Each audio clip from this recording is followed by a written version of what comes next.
Bismillahirrahmanirrahim. Assalamualaikum warahmatullahi wabarakatuh. Perkenalkan, nama saya Triuni Alfasyari, Magister Farmasi. Saya merupakan dosen tetap pada program studi Diploma 3 Farmasi Akademi Farmasi Dwi Farma Bukit Tinggi. Dalam kesempatan kali ini, izinkan saya menyampaikan pernyataan diri saya dalam bidang pengajaran, khususnya untuk mata kuliah yang saya ampu, yaitu farmakologi dasar.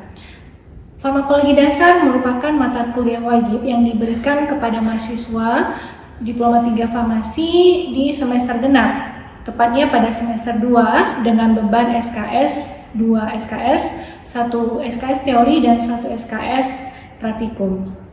Mata kuliah ini memberikan pemahaman dasar mengenai interaksi antara obat dan tubuh yang menjadi fondasi penting dalam praktek kefarmasian dan pelayanan kesehatan. Melalui mata kuliah ini, mahasiswa diperkenalkan pada konsep dasar farmakokinetik, bagaimana tubuh mempengaruhi obat, dan farmakodinamik, bagaimana obat mempengaruhi tubuh, serta pengantar mengenai interaksi obat, efek samping obat, pengembangan obat baru, serta penggolongan obat antiinfeksi.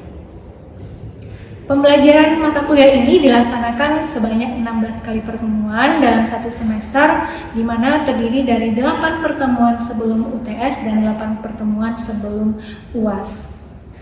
Capaian pembelajaran dari mata kuliah farmakologi dasar diantaranya adalah agar mahasiswa mampu yang pertama memahami aspek-aspek biofarmasi, yaitu bagaimana pengaruh sifat fisika kimia obat terhadap kerja obat di dalam tubuh. Yang kedua, mampu menganalisis proses farmakokinetik dan farmakodinamik obat, bagaimana tubuh mempengaruhi obat melalui proses ATME, dan bagaimana obat mempengaruhi tubuh melalui mekanisme kerja obat. Yang ketiga, mahasiswa mampu memahami penggolongan obat anti-infeksi, meliputi farmakologi antibiotik, antifungi, antiparasit, antivirus, dan anti kanker. Adapun materi yang akan saya ajarkan dalam mata kuliah ini meliputi yang pertama pengantar farmakologi atau dasar-dasar ilmu farmakologi yang meliputi sejarah dan arti penting ilmu farmakologi. Yang kedua, farmakokinetik, yang ketiga farmakodinamik, yang keempat interaksi obat dan efek samping, yang kelima pengembangan obat baru, dan yang keenam pengantar antiinfeksi yaitu antibiotik, antifungi, antiparasit, antivirus, dan anti kanker. Materi ini akan disesuaikan dengan perkembangan ilmu terkini dan kebutuhan praktek lapangan serta diselaraskan dengan standar kurikulum nasional. Adapun sistem pembelajaran yang saya gunakan adalah secara tatap muka. Dalam proses pembelajaran, saya menerapkan pendekatan student-centered learning, di mana metode yang saya gunakan yang pertama menggunakan ceramah interaktif yang dilengkapi dengan studi kasus dan diskusi kelompok. Kemudian yang kedua, saya menggunakan PBL untuk merangsang kemampuan berpikir kritis oleh mahasiswa. Yang ketiga, ada simulasi dan visualisasi mekanisme kerja obat. Yang keempat, melakukan pemberian tugas secara individu dan presentasi kelompok agar mahasiswa terlibat aktif dalam proses belajar. Dan yang terakhir, saya tetap menggunakan media digital untuk mendukung proses pembelajaran. Evaluasi dari pembelajaran dilakukan secara komprehensif, meliputi pemberian tugas. Saya memberikan bobot tertinggi yaitu sebesar 40%, di mana tugas ini terdiri dari tugas mandiri, tugas kelompok, dan kuis. Kemudian nilai UTS dengan bobot 25% dan ujian akhir semester itu 35%. Tujuan dari evaluasi ini bukan hanya untuk mengukur pemahaman kognitif mahasiswa, tetapi juga keterampilan berpikir kritis dan sikap profesionalisme seorang mahasiswa. Referensi yang saya gunakan sebagai bentuk strategi penyampaian materi ke mahasiswa salah satunya adalah menggunakan textbook seperti buku dasar farmakologi dan terapi, kemudian Farmakopeia Indonesia dan buku-buku farmakologi lainnya yang sesuai dengan materi perkuliahan. Selain itu, saya juga menggunakan referensi terbaru seperti artikel-artikel penelitian mengenai materi terkait serta membahas studi kasus dari materi tertentu. Sebagai seorang dosen, saya berkomitmen untuk terus meningkatkan kualitas pembelajaran dengan melakukan evaluasi diri, mengikuti pelatihan pengajaran, serta menyelaraskan materi dengan kebutuhan dunia kerja. Saya percaya bahwa pengajaran bukan hanya soal transfer ilmu, melainkan juga membentuk karakter dan etika mahasiswa sebagai calon tenaga kesehatan yang kompeten dan berintegritas. Demikian pernyataan diri saya dalam bidang pengajaran. Semoga apa yang saya sampaikan dapat memberikan gambaran tentang komitmen saya dalam mendidik dan membina mahasiswa melalui pengajaran yang bermakna dan berkualitas. Berikut cuplikan video pembelajaran yang telah saya buat, di mana saya akan menyampaikan materi mengenai pengembangan obat baru. Selamat menyaksikan. Bismillahirrahmanirrahim. Wassalamualaikum warahmatullahi wabarakatuh. Waalaikumsalam warahmatullahi wabarakatuh. Apa kabar semuanya pagi ini? Baik, Bu. Alhamdulillah, semangat ya kayaknya hari ini. Kita mau melanjutkan perkuliahan ya. Untuk farmakologi dasar ini mata kuliah hari ini Ibu akan menyampaikan mengenai pengembangan obat baru. Nah, sebelum masuk ke materi ini, Ibu akan mereview lagi sedikit nih materi-materi yang sudah Ibu sampaikan minggu-minggu sebelumnya mengenai pengembangan obat. Ya, ada yang ingat pengembangan obat yang berdasarkan logo? Siapa yang mau kasih tahu? Siapa yang mau memberikan pendapatnya atau mengenai penggolongan obat berdasarkan logonya? Siapa yang ingat? Apa saja? Coba angkat tangannya. Ya, satu. Obat bebas, obat bebas terbatas, obat keras, obat psikotropik, narkotik. Ya, obat bebas terbatas, psikotropik, narkotik. Apa bedanya obat bebas sama obat bebas terbatas? Berdasarkan logonya, bedanya dari apa? Warnanya. Obat bebas itu warnanya hijau. Lingkaran di dalam dasarnya warna hijau, lingkaran hitam ya. Dasarnya warna hijau. Kalau yang bebas terbatas? Gimana? Lingkaran. Yang warna biru. Dasarnya itu obat bebas terbatas sebenarnya obat keras ya. Nah, ditandai dengan apa? Adanya peringatan ya kan? B1 sampai P6. 1 sampai P6 itu harus kalian ingat ya. Karena kalian sebagai petugas farmasi nantinya ketika menjelaskan obat atau penggunaan obat pasien itu harus jelas. Terutama nanti obat keras itu harus dengan resep dokter gitu ya. Kita masuk ke pengembangan obat baru. Ya, nah sebelum lagi masuk ke pengembangan obat baru, Ibu mau melihat pemahaman kalian, bukan pemahaman sih, istilahnya imajinasi kalian mengenai obat. Ya, kalian nih sebagai seorang saintifik ya atau seorang peneliti nih ingin mengembangkan satu obat baru ataupun mungkin kosmetik baru. Kira-kira siapa yang berani yang tangan mengungkapkan keinginannya mengembangkan satu obat atau menemukan obat baru itu di jenis obat apa? Coba siapa yang mau? Nah, tadi siapa Lydia? Coba Lydia ingin apa? Ingin membuat obat untuk orang yang mudah lupa atau Bagus itu ya. Obat lupa atau obat apa namanya? Pikun. Kira-kira, nah dari dia ini adalah imajinasi ya. Siapa tahu nanti ada inovasi terbaru kita menemukan obat untuk orang yang suka lupa atau pikun. Nah kira-kira nih dari idenya Lydia, siapa yang bisa mengembangkan? Ingin dari sesuatu, ingin dari benda apa atau bahan apa yang mau kalian kembangkan untuk jadi obat baru? Jadi obat tersebut. Coba yang punya ide lagi. Siapa tahu nanti bisa berkolaborasi dengan Lydia itu kan ya. Kalau tahu nanti kalian ternyata 5 tahun atau 10 tahun yang akan datang, ternyata idenya Lydia di kelas ini terwujud gitu. Obat rupanya ada. Ya. Siapa? Kayaknya belum ini ya, belum terbayang kira-kira nanti ngapain aja ya gitu ya. Jadi pengembangan obat baru namanya saja mengembangkan obat yang baru, berarti ada namanya proses.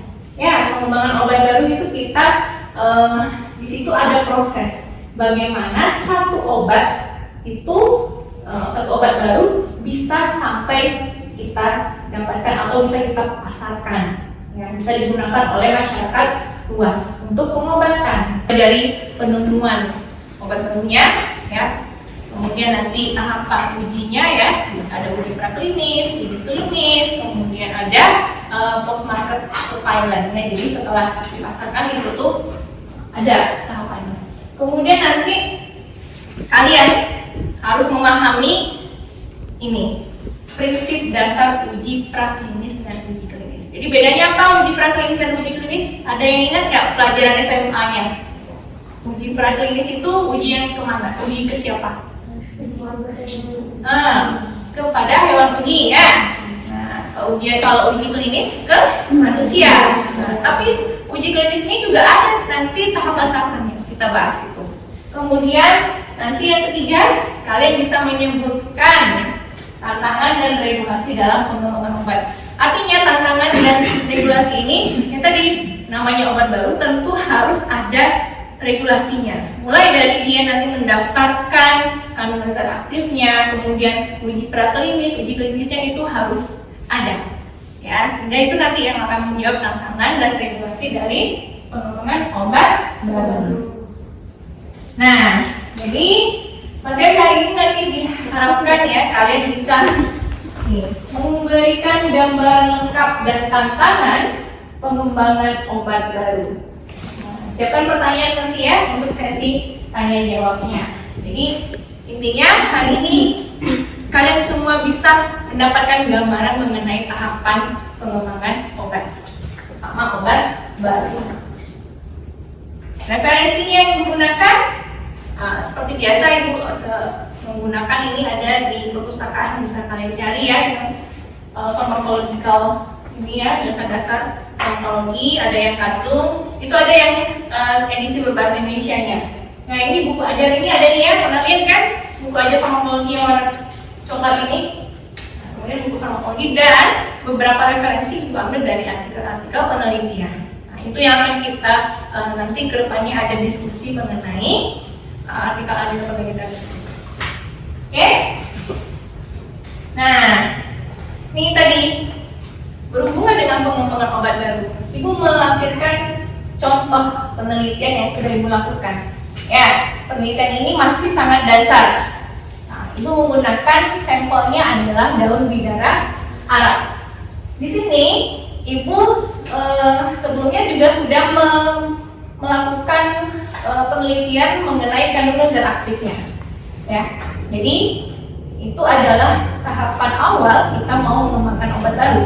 Ya, nah untuk penelitian yang ditampilkan di sini, Ibu memformulasi, ya, memformulasi dan mengevaluasi sediaan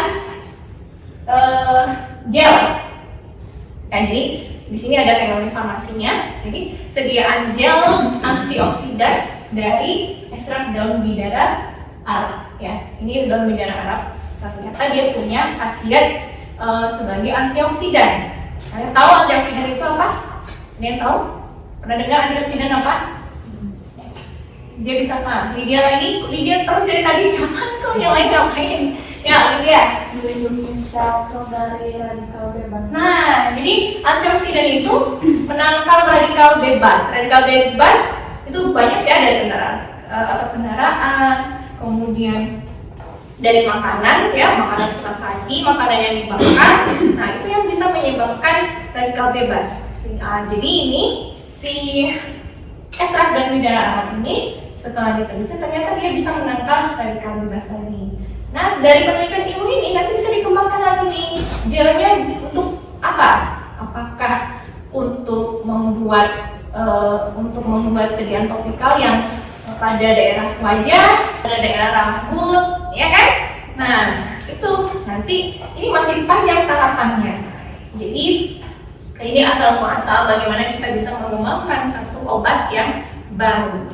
Ya, obat baru itu bisa dari awal atau bisa kita menginovasi produk yang sudah ada, gitu ya. Tapi pada hari ini Ibu akan menjelaskan tahapannya dulu, tahapan bagaimana kita bisa mengembangkan satu obat yang baru. Ya, jadi tahapan pengembangan obat baru kalian bisa lihat gambarannya di sana ya.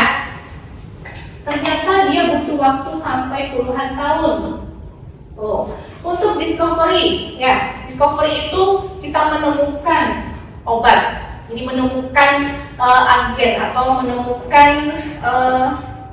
zat berkhasiat obatnya itu butuh waktu 2-10 tahun. Nah, bisa kalian gambar ini ya, bisa sampai 10 tahun itu kita menemukan obat. Kemudian setelah penemuan obat baru, di antaranya itu ya ada fase praklinik, ya, uji praklinik itu menggunakan hewan uji, ya kan? Kemudian setelah masuk uji klinik itu masuk uji praklinik ya, dinyatakan lolos atau artinya dinyatakan obat itu masih aman digunakan dengan dosis sekian atau dengan konsentrasi sekian, baru dia masuk ke uji klinik. Ya, uji klinik itu ada fase 1 sampai fase 4. Nah, di sini digambarin bisa kalian baca sebenarnya ini. Fase 1 itu ke siapa? Ke manusia sehat. Ya, manusia sehat itu sebagai relawan nanti untuk melihat keamanan dari obat baru tersebut. Kemudian fase kedua itu ke pasien yang sakit, ya 100-300. Kemudian fase ketiga ini ke pasien yang lebih besar lagi jumlahnya, bisa sampai 5.000 pasien. Lalu nanti fase 4 itu ada namanya fase post market ya. Jadi setelah obat itu disetujui, kemudian diedarkan, kalau di luar negeri itu kalau di Amerika FDA namanya ya, yang menyetujui pemasaran obatnya. Kalau di kita apa namanya? BPOM ya, BPOM. Lalu nanti, nah ini persetujuan pemasaran dari yang kalau kita di sini BPOM ya. Nah, kenapa tahapan-tahapan ini harus dilakukan? Ya tadi untuk menemukan satu obat baru atau bahkan mungkin untuk menginovasi obat yang sudah ada menjadi obat yang lebih berkhasiat lagi. Jadi itu ya, ada 2 variasi. Kalian bisa mau memulai dari nol untuk menemukan obat baru atau menginovasi obat yang sudah ada menjadi lebih yang berkhasiat lagi. Gitu. Jadi butuh waktu panjang sekali ya. Makanya satu obat itu, kalau obat yang dia original, ya obat-obat paten yang kalian pernah dengar seperti Zitroma, itu kan azitromycin isinya ya, yang pabriknya Pfizer, itu tuh biasanya mereka original paten semua, ya. Itu harganya pasti mahal, ya kan? Termasuk juga obat-obat herbal. Obat-obat herbal itu jangan disangka tentang obat herbal ya dikira murah-murah, karena tadi prosesnya itu untuk mendapatkan isolat murni atau zat aktif yang murni itu sangat panjang, makanya harga obat itu mahal, termasuk obat herbal tadi.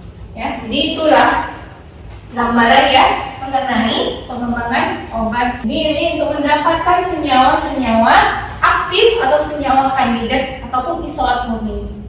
Nah, ini tahapan yang pertama tadi ya. Ingat, tahapan untuk pengembangan obat baru tadi ada 4 ya. Yang pertama ini. Yang pertama adalah drug discovery atau penemuan obat kandidat baru yang aktif nantinya. Nah, ini sama nih gambar yang tadi, ini gambar yang lainnya. Ya, jadi ada research and development, clinical study, ya. Itu kurang lebih 1 tahun menggunakan in vitro. In vitro itu menggunakan hewan uji. Nah, uji apa aja selain tikus yang bisa digunakan? Uji. Ya. Kemudian apa lagi uji praklinik nih? Apa yang dilakukan pada uji praklinik? Uji praklinik itu dia menggunakan hewan uji, ya, menggunakan hewan uji nanti untuk melihat toksisitas. Toksisitas itu efek samping ya. Ingat, toksisitas itu efek samping. Ada yang akut, ada yang subkronis, ada yang kronis. Jadi bedanya antara akut, subkronis dan kronis ada yang tahu? Kalau akut itu jangka pendek, ya subkronis menengah, yang kronis itu jangka panjang efek sampingnya. Nah, jadi kita melakukan uji toksisitas ini nanti menggunakan hewan uji, baik itu mencit, tikus, atau kelinci, ya kan, bahkan ada menggunakan monyet juga, gitu ya. Lalu nanti juga menentukan farmakokinetik dan farmakodinamik awal. Ya, ada yang ingat farmakokinetik dan farmakodinamik? Ya, jadi ADME ya. Jangan dibalik. Absorpsi, distribusi, metabolisme, dan ekspresi. Jadi kita belajar farmakokinetik itu mengenai nasib obat di dalam tubuh. Kemudian kalau farmakodinamik itu mekanisme kerja obat, ya setelah farmakokinetik. Tuh, jadi uji praklinik sudah, kemudian masuk ke uji klinik. Ya, uji klinik menggunakan manusia. Jadi ada 4 fase, ya. Fase ini gambarnya sama tadi nih, ibu hanya cuma membeda-bedakan gambarnya dengan yang tadi ya. Nih, kalau di sini gambarnya ada fase praklinik, dan monitoring itu fase 4. Jadi di sini kalian perhatikan uji klinik itu ada 4 fase. Fase pertama diuji keamanannya pada orang sehat, bisa sampai 100 orang ya, 100 orang sehat diuji itu obatnya. Kemudian fase kedua itu efek samping atau efeknya, ya, efek obat itu berefek nggak? Lalu efek sampingnya dilihat ke pasien yang sakit. Ya, misalnya obatnya obat anti diare misalnya ya. Jadi kita ngasih obat itu ke orang yang diare sekitar 100 sampai 300 pasien. Jadi lihat efeknya, berefek nggak? Dan efek sampingnya ada nggak efek sampingnya? Nah itu ya. Jadi itu fase kedua. Kemudian fase ketiga, dilihat efektivitasnya pada populasi yang lebih luas lagi, yang lebih pernah ya ada kejadian kan waktu itu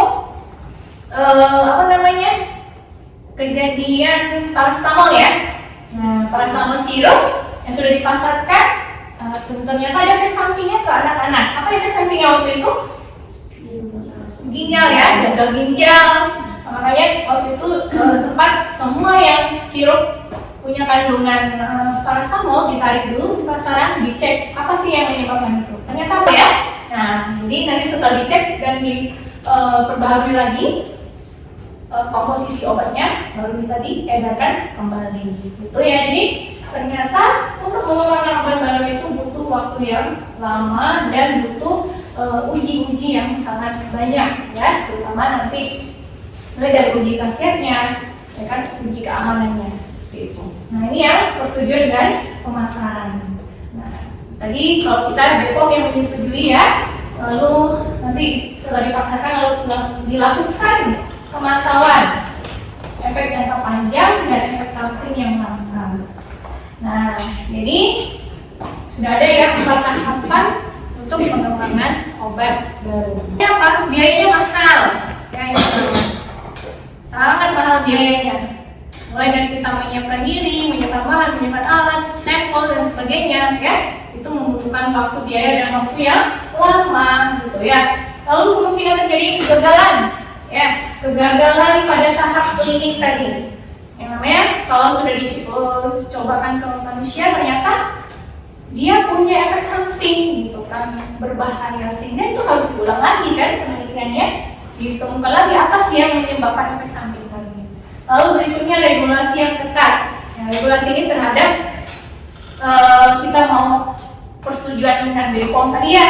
Nah, itu tuh tentunya sangat ketat karena yang mau kita edarkan itu adalah obat untuk mengobati penyakit, ya, jadi berhubungan dengan nyawa, ya, nyawa seseorang.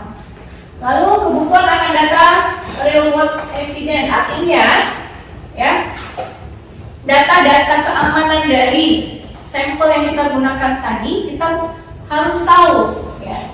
Banyak penelitian yang sudah ada, kita menggunakan sampel yang sama, kita cek dulu aman nggak ini gitu ya.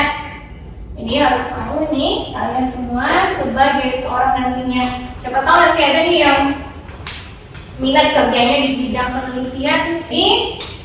Ini ada studi kasus singkat ya mengenai obat baru pada zaman COVID kemarin, ada namanya remdesivir, ya remdesivir namanya.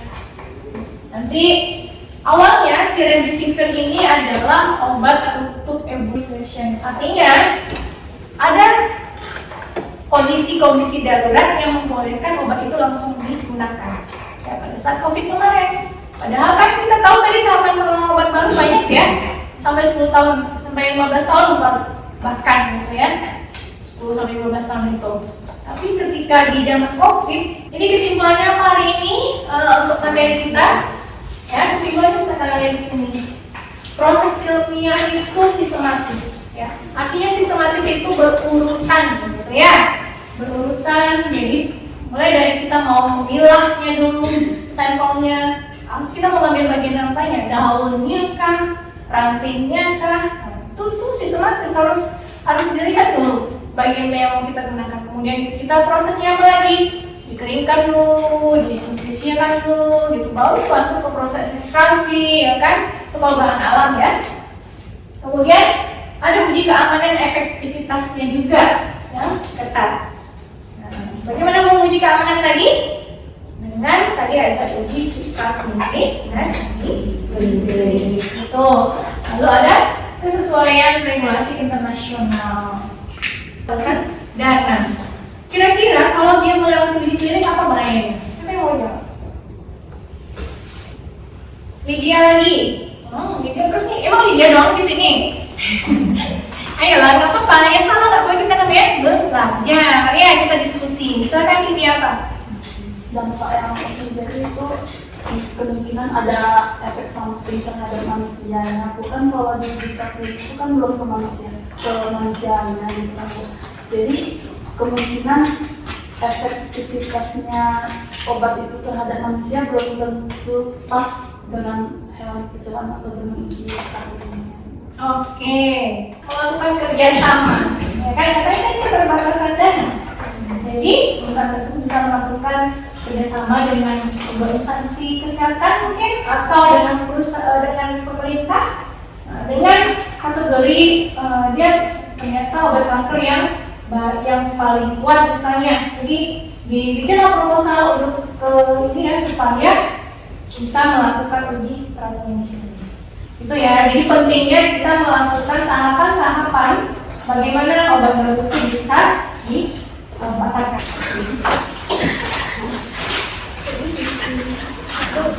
Oke, sudah ya, sudah dicatat. Dan tugas nanti, tugas kalian adalah cari satu contoh obat baru yang berhasil lolos hingga fase 4 dan presentasikan minggu depan. Oke, kan? Ada yang mau ditanyakan? Bagaimana dampak kegagalan pada tahap praktis? Bagaimana? Dampak kegagalan pada tahap praktis. Oke, jadi sebenarnya Amanda ya. Jadi Amanda tadi nanya bagaimana dampak jika kegagalan ya, terjadi kegagalan pada uji praklinis. Bagaimana dampaknya uji praklinis tadi? Itu ujian siapa? Yang uji. Nah, kalau ada kegagalan artinya pasti ada efek samping dong dari obat itu. Tentunya kita harus lihat dulu apa yang menyebabkan kegagalan dari uji praklinis tadi. Misalnya si hewan uji bisa sampai mati ketika diberikan obat tersebut. Harus dicari tahu apa sih sebenarnya, apakah dosisnya yang tinggi atau cara pemberiannya tidak tepat, ya kan? Dan itu yang harus dicari tahu. Mungkin itu saja untuk hari ini. Jika tidak ada pertanyaan, Ibu tutup perkuliahannya. Kurangnya Ibu mohon maaf. Ibu ucapkan terima kasih. Assalamualaikum warahmatullahi wabarakatuh.